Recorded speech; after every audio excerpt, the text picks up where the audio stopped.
Pune जिल्ह्यामधल्या top 9 बातम्यांचा आता आढावा घेऊया।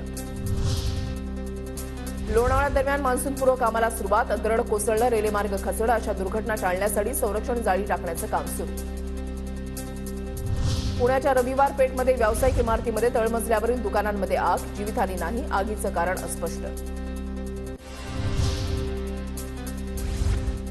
नीट परीक्षा 16 जूनला पार पडणार। 10 मेपर्यंत ऑनलाईन अर्ज भरता येणार। परीक्षांसाठी ऑनलाईन माध्यमातून अर्ज नोंदणी प्रक्रिया सुरू।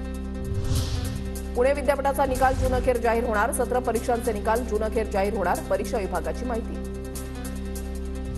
पुण्यात 6 दिवसांमध्ये केवळ 25,000 अर्ज दाखल। आरटीई प्रवेशाला पालकांचा अत्यल्प प्रतिसाद। पुण्यात मुळशीमध्ये 1100 बोगस मतदारांची नोंदणी। बोगस मतदान होऊ नये म्हणून पोलीस सतर्क। पोलिसांकडून मतदान केंद्रांची पाहणी। पुण्यातील राजगुरुनगर सहकारी बँकेला सरत्या आर्थिक वर्षामध्ये 45 कोटींचा उच्चांकी ढोबळ नफा। बँकेचा नेट एनपीए तब्बल 11 वर्षांनंतर 0%। बँकेच्या प्रगतीला चालना मिळणार। पुणे महापालिकेच्या आरोग्य विभागामध्ये निम्मेच मनुष्यबळ। कायमस्वरूपी मंजूर असलेल्या मनुष्यबळांपैकी जवळपास अर्धी पदं रिक्त। पुण्यात महाविद्यालयीन विद्यार्थ्यांकडून मतदार जनजागृती। गुडलक चौक आणि डेक्कन जिमखानामध्ये मानवी साखळीद्वारे मतदार जनजागृती।